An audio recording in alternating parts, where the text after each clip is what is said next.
তোমাকে হারিয়ে আজ আমি হাসতে ভালোবাসি, তাই যখনই তোমার দেওয়া কথাগুলোর কথা মনে পড়ে আমি মন খুলে হাসি।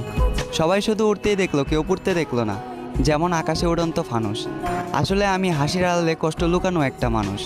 মাঝে মাঝে খুব বাজেভাবে তোমার কথা মনে পড়ে, তবে মন চাইলেও কথা বলতে পারি না আর জোর করে। একটা সময় ভালোবেসেছিলে তাই জোর করেছি, আজ ভালোবাসো না তাই সে অধিকারটাও হারিয়ে ফেলেছি। আমি তোমার জন্য মরে গিয়ে ভালোবাসার প্রমাণ দিতে চাই না, বরং মরার আগ পর্যন্ত তোমার জন্য অপেক্ষা করতে চাই। আমি জানি পরিবর্তনশীল মানুষ, তবে আমি একটা অমানুষ, কারণ চোখের সামনে কত মানুষ পরিবর্তন হয়ে গেল, শুধু আমি পরিবর্তন হতে পারলাম না। এবং বিশ্বাস করি এই শরীরের পরিবর্তন হলেও মনের পরিবর্তন কখনোই হবে না। যদি কখনো মনে হয় আমাকে তোমার আবারও প্রয়োজন, তবে নির্দ্বিধায় ফিরে এসো, আমি আবারও গোলাপ দিয়ে করব তোমাকে ফেরানোর আয়োজন।